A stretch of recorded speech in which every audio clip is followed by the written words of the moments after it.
Hi, I'm Pete DeMeo. Welcome to Home Recording Magazine's Top 100 Recording Tips and Tricks. We're in New York's Bass Hit Recording Studio, where audio is created for hit records, film, television, and video. Although it's a pro studio, much of the equipment here, like the instruments, mixers, and computers, is just like the gear you use in your home recording studio. In this video, we're going to present useful, effective tips and tricks assembled from some of the top recording engineers and mixers in the business, like the ones who work here. If you haven't put together a home studio yet, don't worry. At the conclusion of this video, we'll suggest some ways to learn more about getting started with home recording. Now, let's get to the tips. Ever find yourself in the middle of a long recording project and you suddenly hit the wall? Perhaps you reach the point where you're missing that certain sound to put your project over the top, or you can't come up with the right guitar part, or you're faced with the hum that wouldn't go away. At times like these, you want to dig into your bag of recording tricks and pull out something that gets the creative juices flowing again, something that puts everyone in the studio back on track, or reaffirms the fact that you really were the right person for the project. But what if your bag of tricks isn't stocked yet? That's where this video comes in. These tips and tricks range from the routine to the unique. Whatever your home recording environment, style of music, or ability level, this video contains something for you.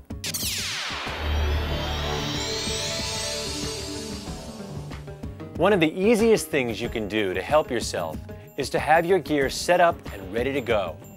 When inspiration hits, you don't want to lose an hour hooking up your mics or fiddling with MIDI cables. With that in mind, being able to get an idea down quickly can make all the difference. Have a basic set of samples, sounds, drum kits, and loops loaded and ready to go. There's always time to tweak later.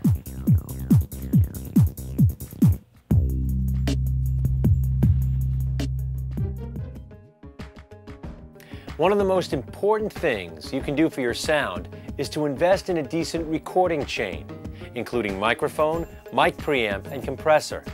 The quality of your recording begins at birth. Studios like this have great acoustics, but recording at home can sometimes give you a sonic advantage. Each room will have a particular sound, so try instruments in all of your available rooms before choosing which one to use for recording. You'll find some surprising differences from room to room. But it's entirely possible to make an excellent recording with all your equipment set up in the control room, especially if your basic tracks are created electronically, such as with a drum sampler, and you only record 1 or 2 overdubs at a time. Good preparation is essential, and little things can make an enormous difference. For example, if you're working with tape, always fast forward and rewind the entire tape before formatting or recording with a new one. This will help remove particles that may contribute to causing dropouts. Being completely familiar with all your tools will help you create better recordings. For example, almost all synth modules and samplers have extensive implementation of MIDI continuous controller messages, which can help you tailor sounds to your needs and even control other recording gear. Learning these controls can unlock a new sonic world for you. Use the library functions in your console or computer to store favorite EQ and compression settings. When the same artist returns for a second session, your setup time will be reduced. Keyboard shortcuts can cut the time you need to perform tasks by multiples. Learn any and all that you might use regularly in your favorite application. Invest in power conditioning. One crackle, one buzz leaking into your system can ruin a take. A UPS with surge suppression can stop snap, crackle, and pop, and make your electronic equipment last longer too. Use battery backup systems, especially if you're using a hard disk recorder or other digital-based recording system. With a battery backup system, your recording system will not be damaged should you experience a power surge or a blackout, nor will you lose your work. the backup system will automatically switch on during a power disruption, at least long enough so that you can shut down your system without losing any data. Use one device as the master digital clock in your studio and slave other digital devices to it. This will result in clearer sound due to better synchronization and lower jitter. This is generally necessary for most digital devices to communicate properly. Use good connection cables. Don't scrimp on this point. And use the right cable for the right job. Try not to use longer cable length than you need. Gold-plated connectors are less susceptible to corrosion. Are some of your effects and outboard processors giving you problems with ground hum? Check to make sure your audio cable doesn't cross over any power supplies or come in contact with power cords. Audio cables will pick up the noise emitted from an electrical power supply and, in general, should be isolated from power sources. If they must intersect, keep them at right angles. If you're using a computer, remember that it can cause significant interference with audio signals due to electromagnetic radiation. When excessive noise is present in your system, shutting down the computer is a good way to begin tracing the source of the noise. When troubleshooting, eliminate as many unnecessary links in the gear chain as you can to start tracing the problem. Mute all channels except the ones being used. Put input channels into the LR bus to isolate instrument problems from routing problems. Switching a suspect cable with its adjacent stereo mate is the fastest way to tell if the cable's bad, which is frequently the case. Get a chair that doesn't squeak, or keep that potential squeaker properly maintained. In the case of office chairs, many squeak, especially when you pivot or tilt. An open mic will pick this sound up, even if you're oblivious to it. Get a solid, non-swiveling chair, or keep your chair's moving parts, as well as all mechanical parts in your studio, properly lubricated and conditioned.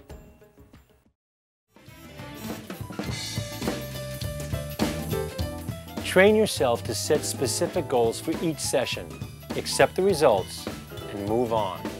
For example, if the goal is to record drum tracks for a single tune from 7 p.m. till 9 p.m., accept the results at the end of the night, even if you think they could be better.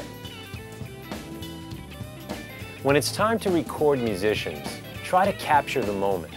Don't work a good idea until it's stale. Try to record your song, solo, or part in a few takes while the idea is still fresh. Here are some tips for recording guitars. Change your guitar in bass strings.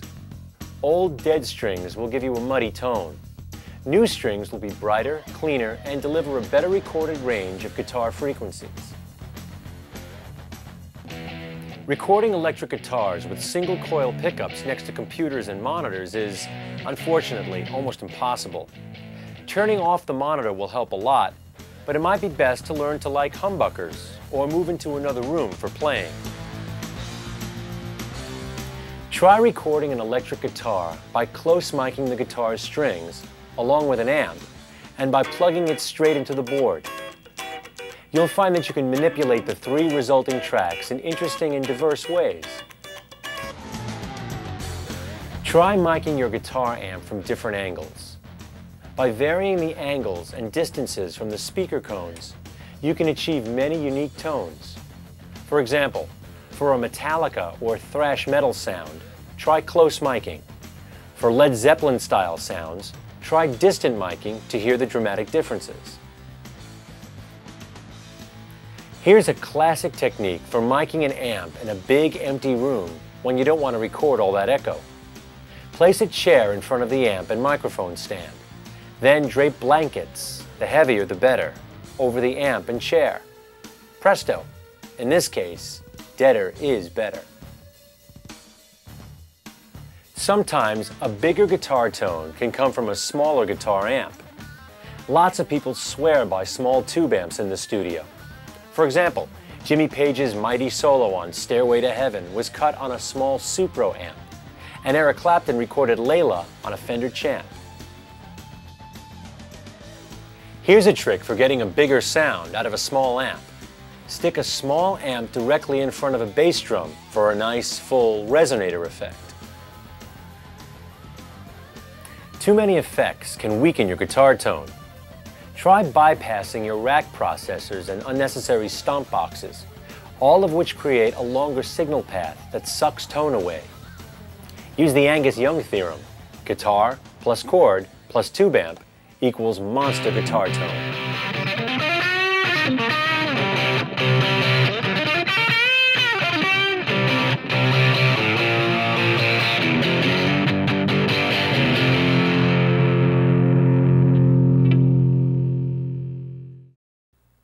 For fat rhythm guitar tracks, try doubling in stereo.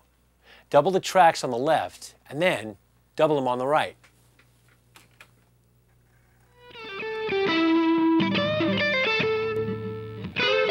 Some players even triple track in stereo. Why settle for a one-dimensional rhythm guitar track? Try 5 or 6 versions of the same part, altering the tone, effect level, and mic amp placement for each pass. You can then weave the different parts in and out of the mix, creating a single part with nicely shifting colorations. For acoustic guitars, nothing beats a mic. Going direct from your piezo-powered acoustic electric guitar is convenient, but doesn't match the warmth and resonance you'll get from using a high-quality microphone.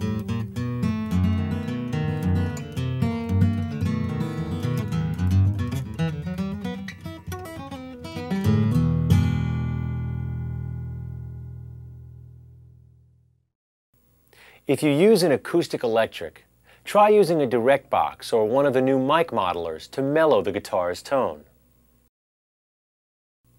For acoustic guitar with gusto, track 2 identical parts using maximum compression on the second pass. Use this track as a 25 to 50% fortifier in the mix. New devices that feature amp modeling allow you to overdub electric instruments without headphones. Doing so eliminates the fatigue that can come from wearing headphones for long periods. Use 2 different mics on the same instrument and then blend them in the mix to control tone, rather than using EQ. For example, a bright dynamic mic and a warm condenser mic on acoustic guitar can be blended to make a very full sound. You can then alter the tone by changing the balance between the 2 signals. Multiple mics can help provide an accurate sonic picture of sound as you hear it from your live room. Today we're using a Shure KSM44 and SM57, along with a Neumann U87 and KM184. This method can help you avoid overcompensating with EQ in order to get an accurate sound. Finally, use your imagination. Record all your guitar parts naked, as Steve Vai frequently does. On second thought, don't. Now, let's look at some tips for miking drums.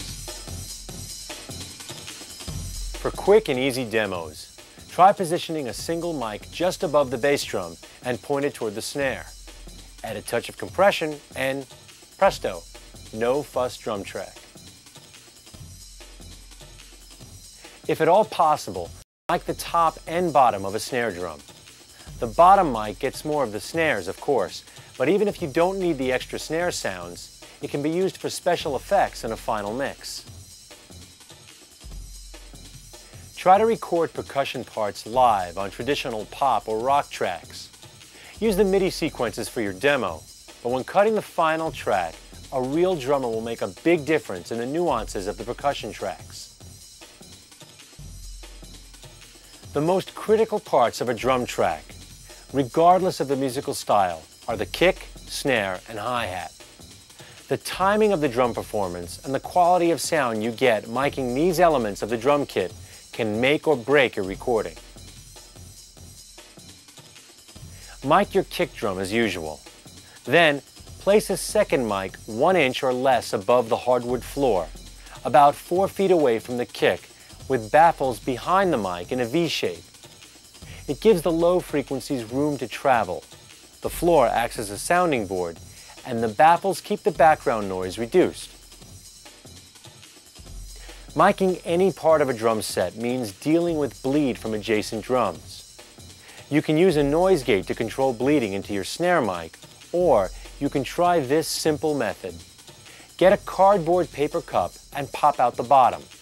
Next, mount your snare mic on the mic stand and put the mic through the cup, allowing the cup to cover the entire shaft of the mic. Next, tape the cup onto your mic, any tape will do, and then stuff the inside with Kleenex. Then, position the mic perpendicular to and about an inch or two above the snare. That's it. Easy isolation without using a gate. If your mixer or mic pre allows it, reversing phase on the kick drum mic while recording a live drum set will cancel out some of the bleed from other mics on the kick track, as well as some of the kick signal that the other mics are picking up. This gives you better isolation and a tighter sound. When recording percussion tracks or any repetitive part in a digital audio sequencer, you can save hard drive space by recording a small portion and copying it to fill the song, instead of recording right through the whole piece. And of course, today's rhythm tracks don't always use drums or drum sounds to create beats. For something completely different, use drum machine MIDI tracks to trigger an analog synth with only the noise settings on.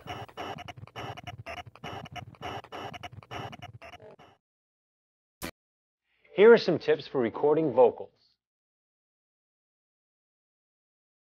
Record a vocal with two mics, a dynamic and a condenser, and blend the sound. Afraid of out-of-tune double-track vocal overdubs?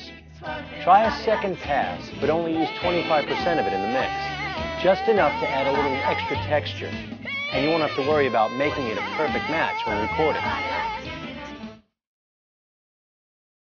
Run your vocals through an old guitar amp's spring reverb, then back out into the board for an old-style echo chamber sound.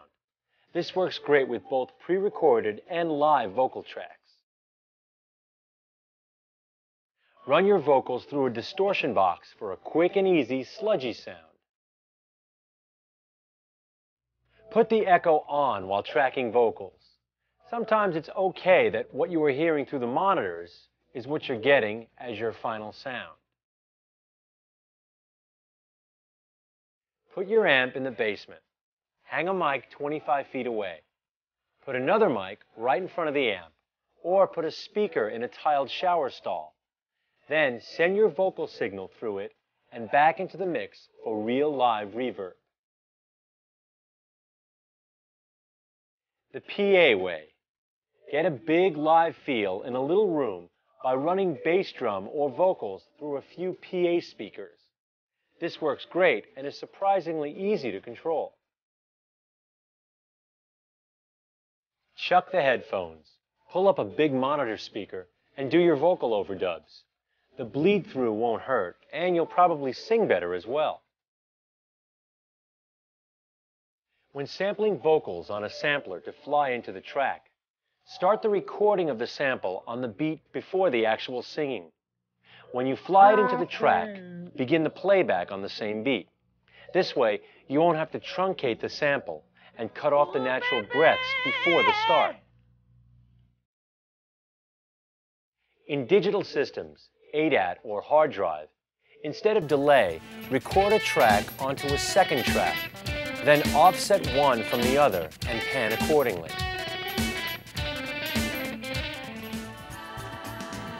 Use your math skills to find delay times. Start your stopwatch on the first beat and stop it on the 11th. Multiply the seconds by 100, and you will have the approximate milliseconds for a quarter note delay. Do it 2 or 3 times and take an average. Experience will make you adept at estimating delay times as well as tempos.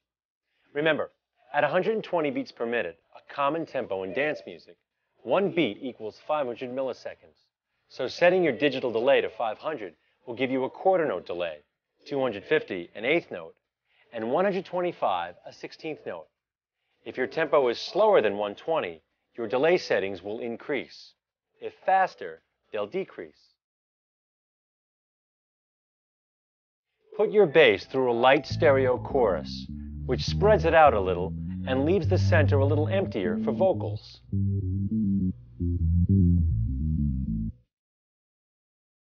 Buy an impedance transformer and run your vocal tracks through stomp boxes, guitar amps, consumer tape decks, etc.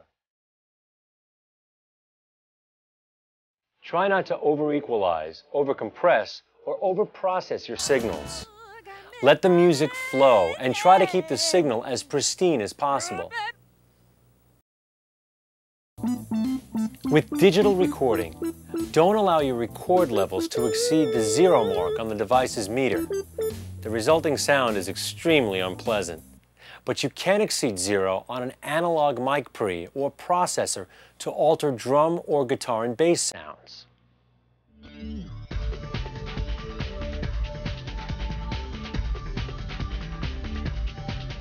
Don't listen to a mix for 24 to 48 hours after you are done. Perspective, perspective, perspective. Listen to the mix at different levels. You will find that when you bring the volume down, the placement of the instruments will change. Working to find a mix that sounds good under these varying SPL levels is as important as testing your mix on different monitors. Vary the surfaces in your listening environment. Use rugs to soften up that basement floor, or add glass picture frames to liven up the shag carpet. Try listening to your mix from another room with a door open.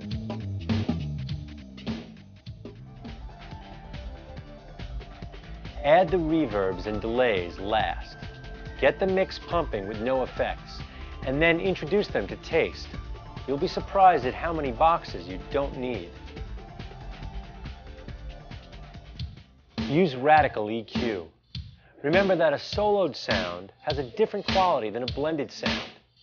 It's not as important that the vocal or instrument sound good by itself as it is that it sounds good in the mix.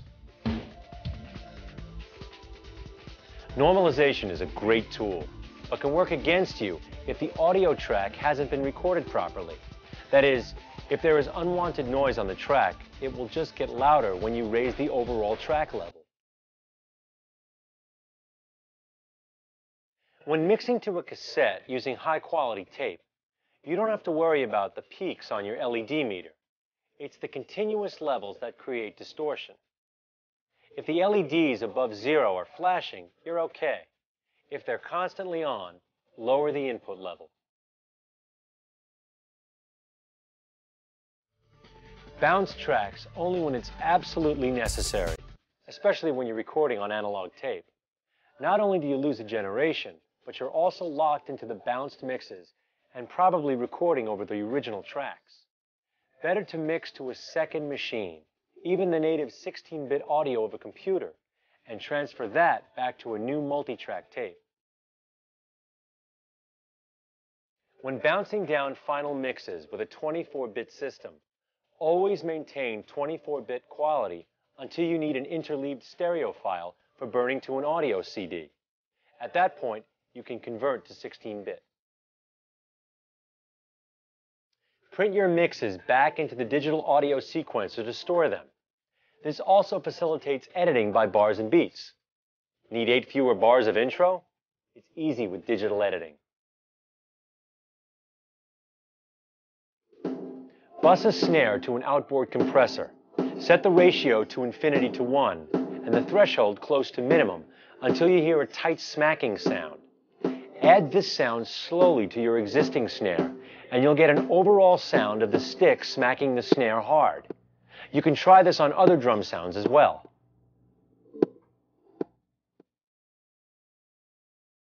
Bus your source sound and patch the bust signal into a fader. Take the fader out of the stereo mix and send it to a delay through another send or bus. Using automation, bring up the fader on only the words that you want to delay. The subgroup or busing capabilities of your mixer are very useful. 20 vocal tracks, but only one stereo compressor. What's a producer to do? Subgroup the vocals to 2 tracks and process those 2. Want to get that telephone voice sound? 1 kilohertz is the magic frequency here. Equalize and filter out all your highs and lows and just boost 1 kilohertz to the desired level. You can even overload the channel to get some pleasing distortion. To turn your compressor into a de-esser, split the vocal track and send 1 track to the external in on the compressor and patch the other track across the compressor normally. On the external track, boost the high frequencies and set the threshold so that the compressor kicks in when the S's become too much. Try backward reverb and/or backward delay on the lead vocal track.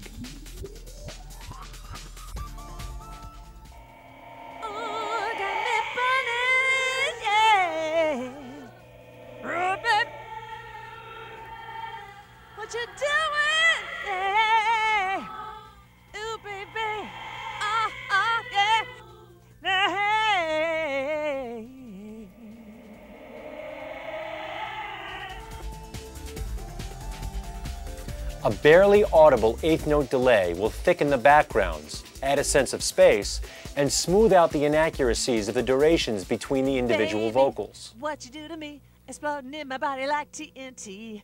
Baby, what you do to me, exploding in my body like TNT.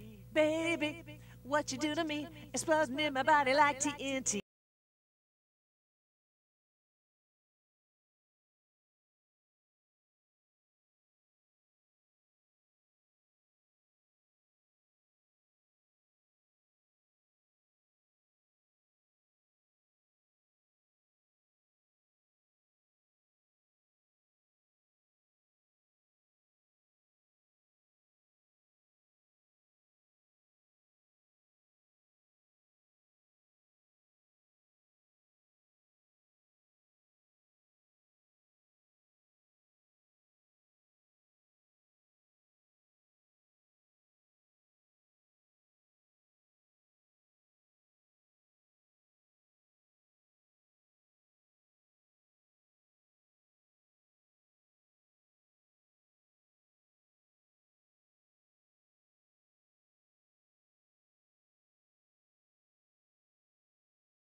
You might leave the cables where they are, and the stands too.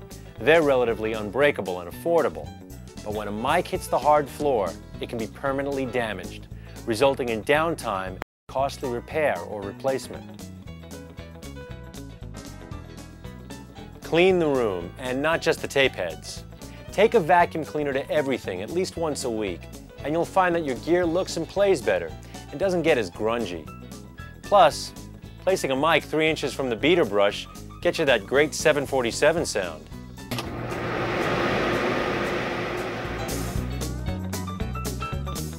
Periodically rotate all your equipment's knobs, even on the gear you don't use all the time.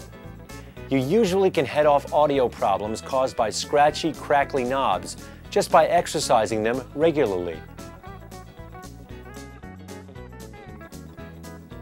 Upgrade your cables. Each time you have some spare bucks, invest in higher grade cables, starting with the connections between instruments and mixer, and between mixer and recorder. For any digital device, periodically check the manufacturer's website for updates and software upgrades. Most companies regularly offer free downloads to their existing customer base, usually in the form of new operating system upgrades.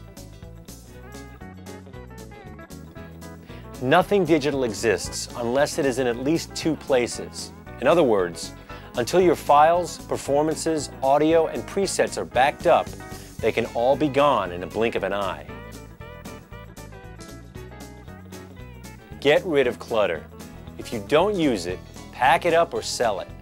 Old gear, magazines, books, and anything else that isn't a contributor to your recording is either a distraction or a nuisance.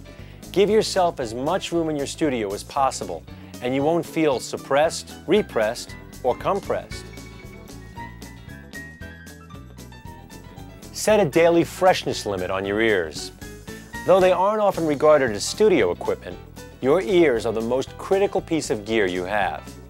They get tired, and your brain gets mushy after prolonged listening. Know your limits and head off bad sonic decisions.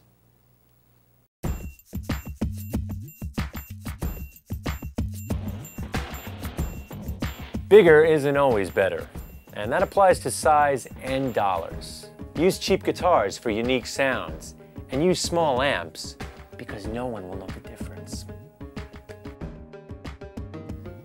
Be cautious about new or borrowed equipment. The new stuff can lead you down the path of time-sucking exploration when you should be making tracks. If you aren't familiar with the gear, you can waste a lot of time, lose good ideas, or overuse an effect just because it's new to you. Buy a phone indicator light. Even if you unplug the phone in your studio, someone may accidentally come barging in to tell you that you have a phone call. Having a light that illuminates when the phone rings elsewhere will give you a heads up. These lights are inexpensive and easy to find. You can also find accessories such as a light that goes on when the control room door is shut, letting others know that recording is in progress.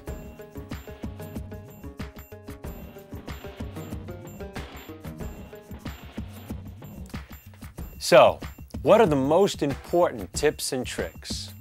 That depends on your studio, your music, and your way of working. But to round out this session, here's some sound advice from the editors of Home Recording Magazine. Trust your ears. If it sounds the way you want it to sound, then it's right. Remember, recording is an art form, and innovation is often initially met with skepticism. Don't fall in love with a car, a house, or a sound. Using the same reverb, the same bass sound, or the same singer for all your projects destroys creativity. Always search for new sonic tools to get the message across. Always, always have good, strong coffee, fresh brewed, and close at hand. Forget about perfection. Respect performance. A year from now, you won't hear the mistakes, but you will notice if the performance is lifeless. And finally, enjoy the process. The journey is often the best part of the trip, so have fun while you're doing it. We hope you've enjoyed these 100 tips and tricks, and we hope they'll help you to make better recordings. For more helpful recording advice, check out Home Recording Magazine every month. I'm Pete DeMeo for Home Recording Magazine.